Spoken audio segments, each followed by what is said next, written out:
off and racing. A good levelish break. One makes the first turn there, and King Capaldi there for Liz and Rab McNair. Followed through by 3, King Memphis. So the joint jollies are down the back straight. Followed through by the 4, Call of Annie Mercy. But it's now 1 that leads. King Capaldi leads there. Here comes the 3, King Memphis. King Memphis has got within 3/4 of a length of King Capaldi. Off the turn, King Capaldi from King Memphis. The 2 Kings are going head to head. Tam at a tongue. 3 gets up on the near side. 3 beats the 1. King Memphis has got there in the shadow of the post to beat King Capaldi in a thrilling finish for this Racing Post Greyhound TV English Puppy Derby final. Well, we've just seen something that's probably unprecedented in the history of the English Puppy Derby here, because not just a winner, but the first 4 for the McNairs and the KSS Syndicate. Rab, you are holding that trophy aloft. British bred. As Big John Mullins would say, the British bred. This is a moment, isn't it? In your career, this is a moment that is right up there with the very best of them, surely. It's got to be, isn't it? To watch your 4 pups run like that, watch them been born and bringing them up. Now Liz is at home and she'll be sitting there, she'll be bad with nerves. She will be bad with nerves, but she'll be so happy to watch what our puppies, our wee babies have done. You know what I mean? It's unbelievable. Let's talk about this guy, because he's had to work for this Memphis, hasn't he, today? He's had to get after Capaldi, and he's taken his chance at the last bend. He's picked him off, but for a little while there... Yeah, as I said to Ian, listen, he had to pick his moment, because if he'd went too early at the 3rd bend, Capaldi would have cut him off, because he's a dead railer. But this dog, see, it's what I keep saying about these pups. They're learning themselves, they're educating themselves. And this dog's learning today where to pick the race. He knows he's got it in the tank, although it must have been pretty close for him. He's maybe running by his brother saying, come on, you need to buck your ideas up.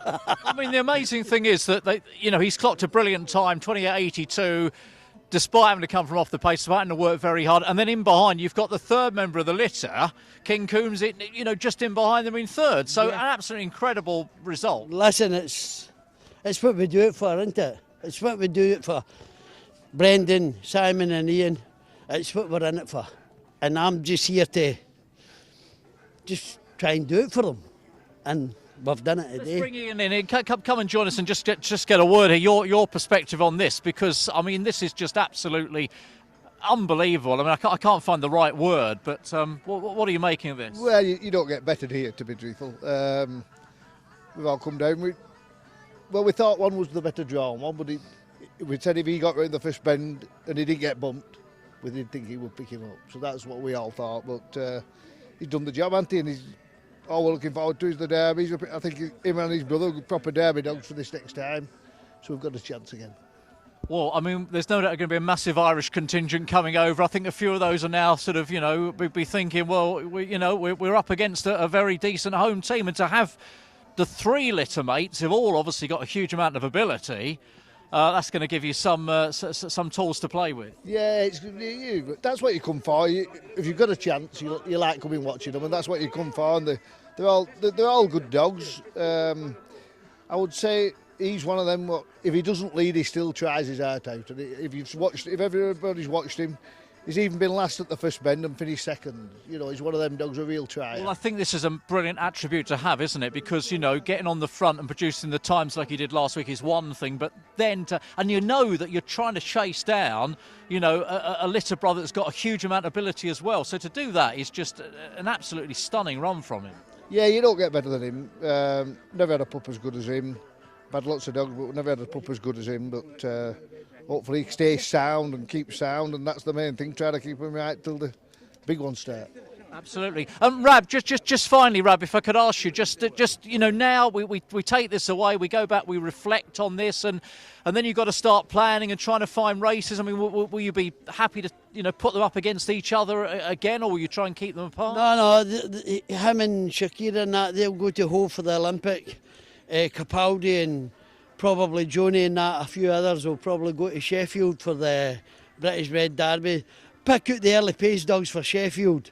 That's what we're hoping to do. Well, time's against us, but we're working on it just now. We're just trying to work out a team for Hove. We're working out a team for Sheffield, and we're doing a team for Oxford on Friday. and one back up here for the puppy oaks. Wee Dusty will come back up because she's young enough for the puppy oaks. She'll come back up for that. And I was considering Newcastle, but Liz she done a duster. She went mental away back up to Newcastle and that. So I think we're just going to try and keep it. And I think Sheffield's as far as, I think she told me that if the van goes any further in Sheffield, she'll shoot me. Look, a lot of work, a lot of planning, but a lovely problem to have. Well done. Listen, thanks to everybody. Thanks to RPTV for sponsoring the Puppy Derby. Thanks to everybody. Thank you, Rab. Well especially the owners, because they're the ones that keep me going.